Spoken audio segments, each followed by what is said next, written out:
Cape Town musicians are advanced in the bands, I failed at 3 major auditions. I don't know if you know District 6. Yes. Yeah, when there were 2 founders, the late Tally Peterson and the gentleman before Jan Kramer joined, David Kramer joined. David Kramer. David Kramer. There was a gentleman who was based... Dave Bestman. Yes. Okay. They started that, Yes. Here I am in 1978, I'm a flautist, They said, no, we want saxophone, And then I quickly borrowed a saxophone, Yeah. I sucked, because It does take some time, I would think. I think if you picked it up, that would be quite something. They told me your flute sound nice, but we don't need that. We went to the saxophone, you know, and was squeaking all over the place, boom. That was our first failure. 702. The upside of failure. Sometimes failure is the foundation of greatest success stories. It's exactly 7 minutes past 2 o'clock. Good afternoon from me, Ray White, in for Relebogile Mabotja this afternoon. Good to be in your company. If you've missed it, you've missed a lot of the show so far. In the past hour or so, we've been talking about food. We've been talking about all sorts of things, movies and travel. Now it's time to talk about music, and that's the big thing. The lovely thing about radio is that somebody can bring their instruments into the studio and they can play for you. And that's exactly what we've been doing on Fridays with Unplugged. We've had the artists come in to the studio. But every once in a while, we get an artist who comes in with just one instrument. And that's enough. That is enough because it tells a tale. So we're going to do this in 2 parts. We've got the upside of failure, and then we've got part 2 when the saxophone comes out. And the upside of failure today, our star today in studio is McCoy Mrubata. McCoy, welcome to 702. Thank you for having me, Ray. Thank you very much. Yeah. Well, it's lovely to have you here. Yeah, lovely. We've got brand new studios here, and things aren't working yet when we used to plug in the this and the that and all the rest of it. But we're getting there. Great. But you brought your saxophone. Yes, I did. And isn't it nice when things are just so unplugged? Very nice. Load shedding will just boom, but you carry on and play.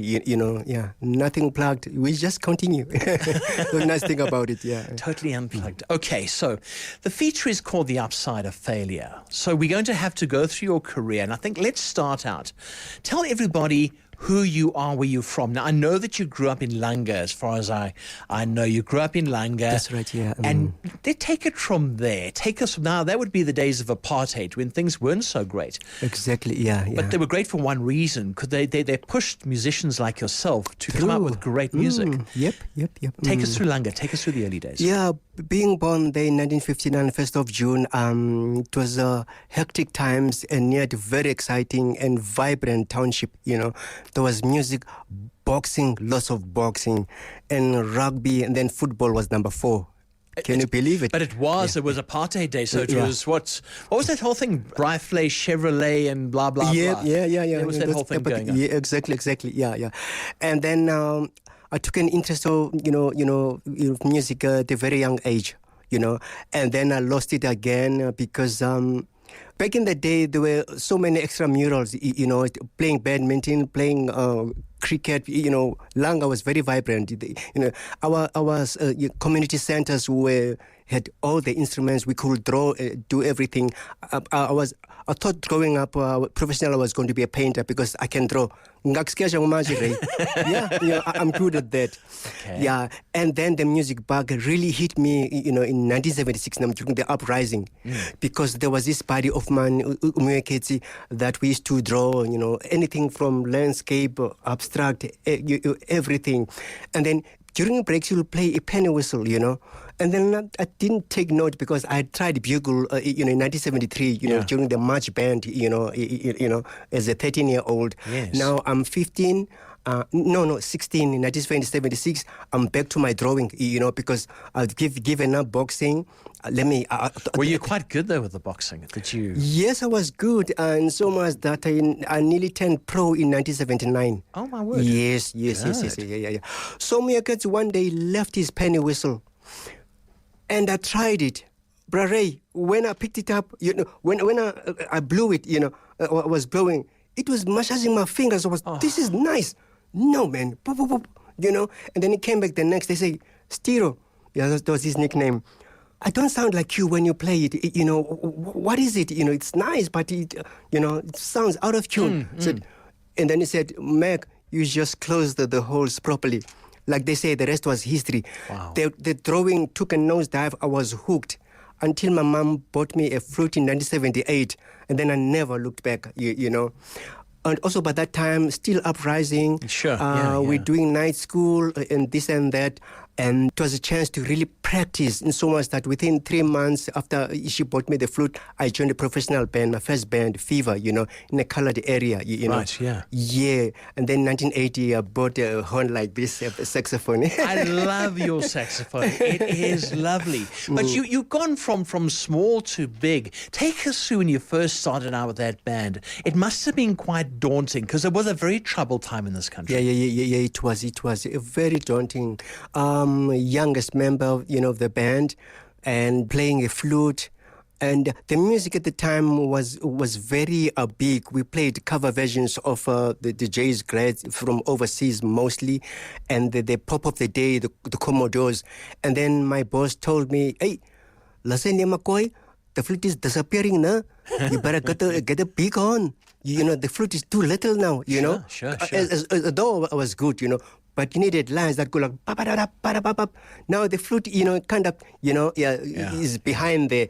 So I worked hard, in 1980 so that I get my first horn, my first tenor sax, So you worked hard. You spent your money on sir. that. How much was that back in those days? I think it was 350, which was a lot of money in 1980, yeah. It was. 350, yeah. You saved up for that.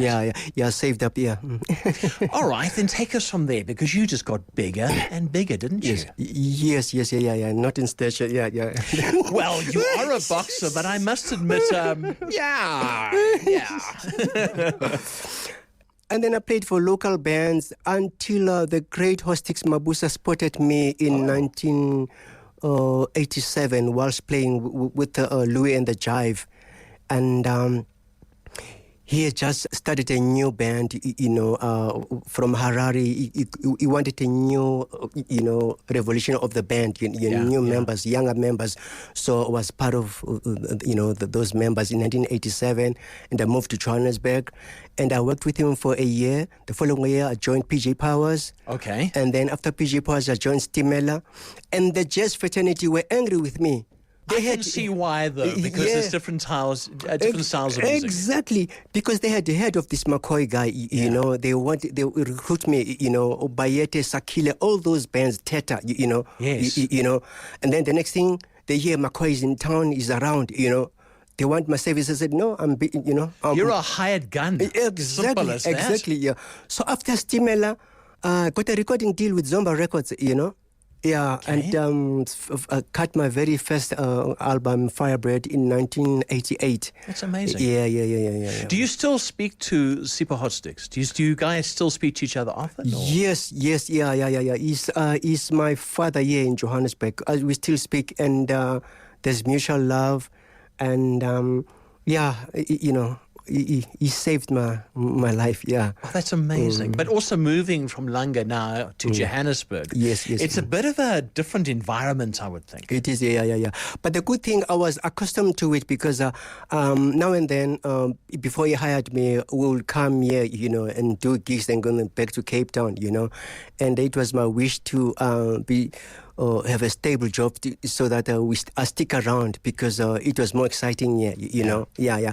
But what I loved about Joburg, they embraced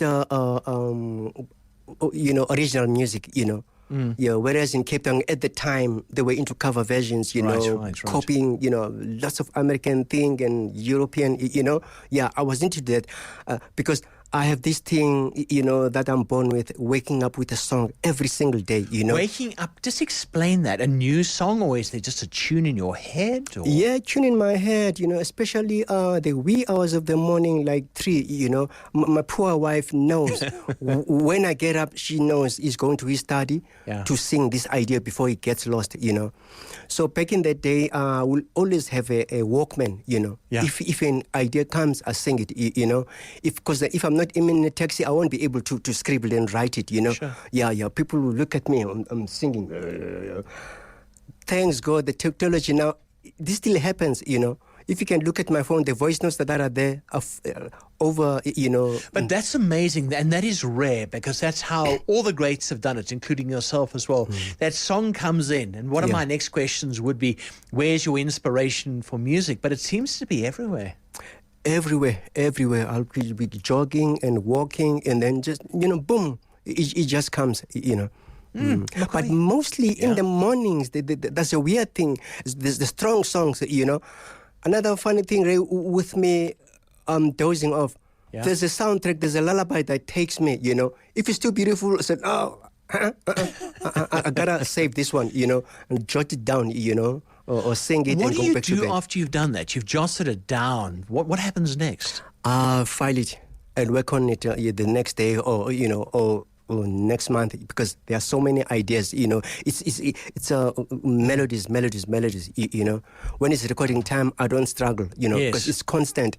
And then during recording in the studio, it's even worse, Once again, my poor wife struggles with me, I'm jittery, I can't do anything. Sure. It's just music, When the session is over, and then it's like, oh, here's my husband. I found him again. But it's like that first time you picked up that flute and your fingers just found it. It's just obviously you're made for this. Yeah. All right, this is the upside of failure. So now we built you up all the way to the top. Oh, dear. Okay. What happened when it all came down? What has been the failure part? Because I haven't heard any failure yet. I've just heard absolute brilliance. Well, Cape Town musicians are advanced in the bands, I failed at 3 major auditions. I don't know if you know District 6. Yes. Yeah, when there were 2 founders, the late Tali Peterson and the gentleman before... David Kramer joined. David Kramer. David Kramer. There was a gentleman who was based... Dave Bestman. Yes. Okay. They started that, Yes. Here I am in 1978, I'm a flautist, They said, no, we want saxophone, And then I quickly borrowed a saxophone, Yeah. I sucked, because It does take some time, I would think. I think if you picked it up, that would be quite something. They told me your flute sounds nice, but we don't need that. We need the saxophone, and was squeaking all over the place, boom. That was our first failure. So what happened? Did you go home and think, okay, all right, guys, I'm not going to give up on this? That's exactly what I did. That's what I did. If they still have hope and telling me in my face that your flute sounds nice now, but saxophone icon. And then the next audition I failed was with the great Bruce Cassidy when I was still based in Cape Town. I was still a Cape Townian, know. Yeah. He had heard of this young man that's making waves in the township, It turned out, also that I was big in a small pond. What do you Sure. that? A small fish in a big pond. Yeah. But in that case, in Googs, it was like, big fish, small pond. Exactly. People were pushing me. Meanwhile, they were supposed to let me, You have to grow. You have to grow. Exactly. Bruce said, no. And then the last one was with the gentleman, also late Henry February. I didn't know the jazz changes, because with jazz music, there's intricate changes, It's just, he picked up one of the heaviest songs. I forgot what it was. I sucked, said, no, go practice, Well, look, at least they were honest with you, because that pushed you, didn't it? That's what I loved. And all 3 gentlemen, I got to work with them again later in my life, or, Yeah. When I do workshops, I tell these failures. I also do, And another failure, which is embarrassing, I failed my standard 6. Yeah, in 1975. Yeah. Okay. Yeah, I failed. I was too playful. No excuses, but, I failed. Wow. Yeah. Let's be honest about it. Who cares? Because look at who you are now. If you think to yourself, you could have got your doctorate in economics, that who cares? You have become who you become now. For sure. Yeah. Which is good. All right, I think we're going to try to take 1 or 2 calls over here. We've got Dumasani on the line from Rondebolt. Hi, Dumasani. Good afternoon. How are you? Cool. We're just going to ask our guest. He's chatting to McCoy Mrubata. He's a flautist. He's also a saxophonist. Just to put his headphones on. He's got them on now. Dumasani, the floor is yours. McCoy, Hola, Dumza. we came to your house. You played for us. Advocate Sebenza was there. Well, okay, yes. Well, okay. Yes. I don't think you made money from that gig, but the energy and the vibe was excellent, man. And when you would gather, I don't know if you still with them. The ensemble you put together. There's a song called Katlehonga. Yes, by Paul Henma, yes. By Paul Henma, yes. And then the Real McCoy album, what happened after that, man? Because you've got voice notes. We are waiting for the music, not the voice notes. No, there's a lot of albums out. I have 15 albums out, my friend. You are far behind, you know. I am. During COVID, I produced 2 albums. By the way, Ray, during COVID, there were even more ideas. And so much that I produced 2 albums 1 year. That's amazing. Yes, sir. There we go, Dumasani. You got no excuses. Yes. None. Cheers. Cheers, that's Dumasani. But it's amazing how during COVID it gave us time to reflect, it gave us time to think, and also to become ourselves, and that helped you. True, it did a lot, you know.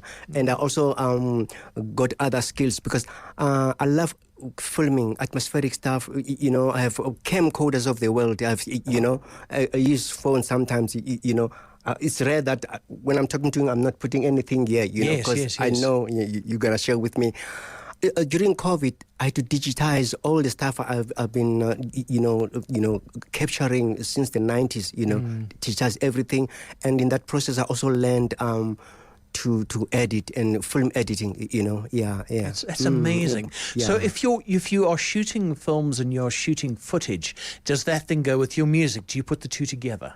Yes, I put the two together. You know, I know a bit of sound engineering, so and I play my own music. You know, there's no royalties, required. Well, one of the things that we have here as well, we've got you as a flute player, flautist. We've got you as a saxophonist, a composer as well. But you teach, don't you? Yes, I do. Tell us more about that.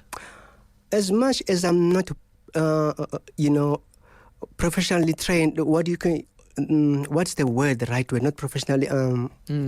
Anyway, I learned from the streets. I learned from the masters. You know, I didn't go to UCT. And to learn music and how to write those little squiggles and things like that. You have it in your head, which is lovely. I have it in my head. But during the 70s, I learned to read, from the old guys who were in the big bands, you know. Right. So that's where the experience of teaching comes from. I mean, I go to Lincoln Center. I go to UCLA.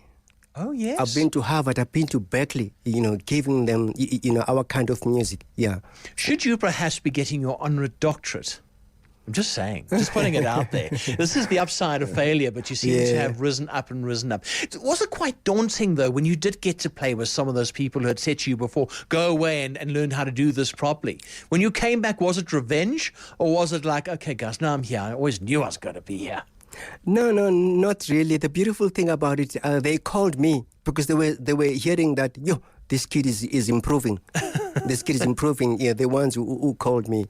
So it was great. Yeah. Yeah, and they can basically hear it. For sure. So, and actually, Dumasani was quite right. I want to take one more call over here before we get into something else. Let's go to Meshach. Is it Meshach or Meshk from Springs? Hi. Good afternoon. Welcome to 702. Hello, it's Mishak, Mish for short. Mish for short, you were 702. And you've also got the Real McCoy with you as well. Yes, sir. Yes, sir. Yes, sir. That's one of my songs. Yeah. I always mesmerize my chomis with that one when we close our jazz session. Lovely. Thank you, sir. That is so nice. Thank you for that one. Thank you. You're welcome. Good to have you on 702. Thank you very much. All right. Peter in you got fans. Peter in Katlehong. Hey, Peter. Hi, Ray. How are you? Good to have you on. Welcome to Friday. And I've got the Real McCoy with us. McCoy, yes, sir. That guy, humble guy. My brother will never forget. I don't know whether he'll still remember. My name is Peter Tachi. We were on tour with you and Bro Hugh Masikela. I was your floor manager there. What a humble guy you are. Yes, I remember now. Yes, thank you. He's an old, yes. I am happy to hear your voice, man, and I've been listening to your music. You're doing very well. Keep it up as normal. I wish you all the best, Thank you man. very much. Yeah. Nice one. Thank you, Peter. It's Peter in Katlehong. People do remember you, and it must be difficult because you played at so many venues. You've Yeah, done that's right, yeah. so many gigs, but sometimes somebody will say, but I remember you at that one. Is everyone special for you? Everyone is special, It's so sad that sometimes I don't remember people, but at least you worked as a. I remember all my people I work for. I get friendly with the staff, so I remember from that time. But in terms of friends, sometimes, I don't remember. But, hey, I love them all. Do you think, though, that music has changed? Your music has changed, the sound of it, from Langa through the 1970s, apartheid 80s, into 1994, 27th of April, change, freedom, and to where you are now? Yeah, it has changed. Back in the day, it was... my first album, it was like a fusion, smooth-ish kind of jazz, of the day. And then when, during the sheer sound days, it was brassy because I'm influenced by lots of horns. When I was a toddler, there's another story of mine. When I was a toddler, I'll go and listen to this big band, that used to practice at my grandma's place in Langa. I was probably 6 or I don't know, or 5. Amazing. But I thought that band was magical because whenever, I get home, I'll be like, but I was there. How come I'm back home? It only dawned on me a couple years later. No, I must have fallen asleep. A band member took me back, or a family, fetched me. I thought it was magical. So I absorbed all those. The band was called Mary Max. It was a 30-piece band. Practicing in a township house. Can you believe it? Yeah. That's amazing. Yeah. So my music has been brassy, And then lately, I've included the strings. It's becoming mellow, Yeah. I don't know if it's because of my arthritis. I'm slowing things down. Age does get one eventually. It comes exactly. For you. So I've mellowed, music. It's always been lyrical, but it's even more now, Yeah. I think something that we have also learned this afternoon from you is that you can reinvent yourself. It doesn't always have to be the same thing. True, and perhaps that's exactly it. That's your creativity. Gerebe and Sybil Kang. Gerebe, hi, good afternoon. Welcome to 702. Hi, 702. How are you? Good, welcome. I'm fine, man. I just wanted to say, Mkhulu, Makulukulu, Thank you. Boy, I was looking at you this morning on Anchor TV and I said, wow. Thank you, sir. Thank you. Lovely. Oh, thank you, Gerebe. I mean, that's quite something. Yeah, It yes. certainly is. Yeah. But people know your music, and you probably do know this, but that people have grown up on your music as well. Yes, and it becomes entrenched in them. Do you ever sit back and go and you think, I got off to a bit of a rough start there, but this is the flip side of failure. You got off to a rough start, but look at now, you created a legacy. Yeah, it's true. And I always thank God and my ancestors because I don't take these things lightly. This is huge, man. I'm always thankful. It's like when I get these ideas in the mornings, sometimes I don't want to capture it. I just want to thank. I meditate and just, because it's hard for musicians because this career is heavy, but somehow I've maintained my family with 6 of us. We have a home. Wow. We have cars. I don't take things lightly. I'm not bragging at the same time, but hey, I'm thankful, because it can be tough, Brare. It can be tough. I know of guys during COVID times that were selling their musical instruments. No. Yeah. But on the other hand, ideas were flowing, and during they saw. Remember, South African army or police. They saw some of my clips. The other caller was talking about. I like to post short clips. Yeah. They wanted me to create a song about coronavirus and then edit it. They'll pay me. Oh. And I got paid. Okay. Well, there's nothing wrong with that. And also, I was doing Zoom lessons at the Lincoln Center. Yeah. I was busy. Adapt. So how can I not thank whoever? I know I'm a hardworking person, but at the same time, I don't know, I'm sitting here with talent in front of me. McCoy Mrubata is our in-studio guest today. McCoy, we're going to take some news. We're going to take a few adverts as well. We'll let you warm up with the saxophone off air, and then it's time to play for 702 Land. All right, well, we've actually decided there's no failure here, so we're not able. We're not going to play that jingle anymore. But what we are going to do, our in-studio guest is McCoy Mrubata, who has got his saxophone out. And McCoy, what you going to play for us?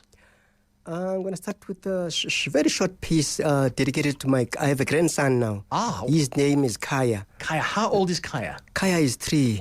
I call it Lullaby for Kayoyo. Yeah, it's going to be on my forthcoming album, yeah. Oh, lovely. All right, it's all yours. Off you go.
Sure, for little Kaya. He must be running around and going like, hey, that's my granddad, that's my grandpa. Absolutely brilliant. All right, let's get that microphone a little bit closer to you so we can hear what you're saying, because I also want to see what you're going to be playing next. I must admit, it takes a lot of creativity in that, but I could just actually close my eyes and see little Kaya running around and going like, da-da-da-da-da. Yes, yeah. That's quite something. Did you get the inspiration from watching him? Yes, I think, yeah.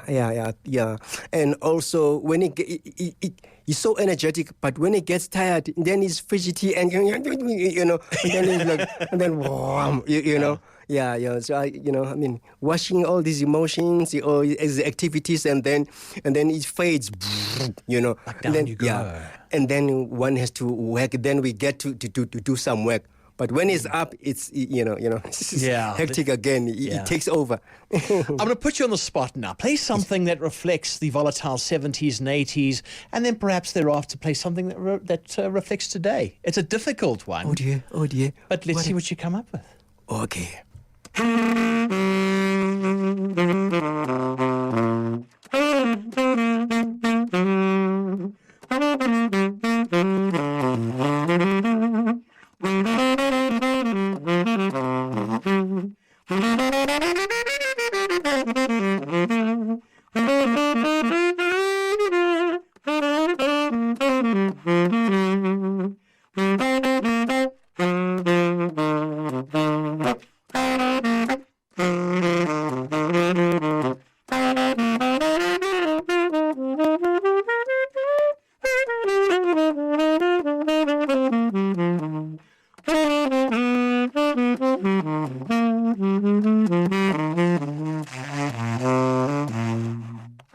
Oh, I like that. Da-da-da-da. I got that one. Yeah. We won't mention that word on the radio, but I know what that was. Oh, that's quite phenomenal. It certainly is. Tell you what we're going to do. Abel is going to play one or two of your songs. Wow, okay. And then going to give you a bit of a break, because we can't have you, we're not even paying you for your tunes here today or anything. And let's catch up on the other side. Great. To My Sophies. Oh, I like that one. Our guest in the studio on 702 Unplugged is McCoy Mrubata. McCoy, To My Sophies. Do explain. It's two ladies who played a role in my life here in Johannesburg, as a Cape Townian. During the market theatre days, when it was really vibrant and there was a lot of cultural activity, political and otherwise, Mamu Sophie Mgcina, was one of the people who showed me the way. I was in many musicals where I was, behind the scenes, band backing, her, like people like Jennifer Ferguson, Gina Hlope, and I learned a lot from her. And then the other Mama Sophie is Mama Sophie de Brain. Okay. The stalwart. Yes. Because in 1994, staying in Hillbrow in flats, a friend of mine told me there's a house in Berea, a 3-story house that's for rent, if you can afford it, we went to look at it, we loved it. Yeah. And then, I was starting a family then, my second born was about to be born. Oh. We needed a bigger space in a one bedroom flat. Yeah, it wasn't cutting for us. You can't do that. No. And then it turned out that house was owned by Mama Sophie de Brain and her husband. Right. The beautiful thing about it, they were so respectful, Mr. McCoy. And then I wasn't aware is this stalwart, who marched in 1955. I know my history, but I couldn't connect the face. She was so respectful. And then one day we played at a rally. Yeah. And then on stage there, I see, that's my landlady. And then they introduced her. I was like, oh no. You're like, oh my word. Look at that. It was so, she gave me accommodation, at a good price back in the day. So, hey, good people. Yeah, good people. Hence, dedicating, people of the to earth. them. Yeah. Wow. Okay, we have time for one more, right? Abe, you selected this one. Oh, I like this. I like this so much. Quiet Peace. Lovely, lovely, lovely. And you can just picture it. It's a lovely Friday evening. You're sitting there, you're listening to a little bit of music, and it's just, it just hits the spot. Now, before you go, you've got some big shows. You've got some big things coming up. Tell us more. Yeah, the big one, the nearest one is this coming Friday, the 21st of July at Emperor's. I've partnered with Compo, Community Philharmonic Orchestra, both based in Cape Town and in Johannesburg. We presenting this great show during this Mandela month because they are here, the Cape Town branch, to give workshops, conduct workshops at Soweto Theatre, inviting, children from all other townships as well, not only Sowetans. And during that time, they're working with one of their patrons, which is me. Yeah. I happen to be their patron. Yeah. And then our guest on the show will be the great Zasha. Zasha Zax. Okay, Zasha Zax. Yeah. From Eldorado, beautiful lady, great songstress. And Mondem Sutwana, Monde nearly won the Idols a few years ago. Right. Yeah. So, we'll be playing, music across the board, and honoring the Mandela theme. The orchestra has also arranged the Asimbo Nanga by late Johnny Clegg. We're going to do that. It's going to be beautiful, Oh, looking forward to that. I wish we could have had another hour of listening to your music, but perhaps we just need to go to Emperor's. McCoy Mrubata, thank you so much for coming on to 702. Thank you for bringing your saxophone. On behalf of all the people out there, thank you for the music. We appreciate you. Thank you very much. Oh, one thing, tickets at Pro Tickets and also the Spa. Thank you very much. Lovely. And if they need any information, they can email me. I'll give it all to them. There we go. Thank you, McCoy. Sure. And thank you for the music. 702. The upside of failure. Sometimes failure is the foundation of greatest success stories.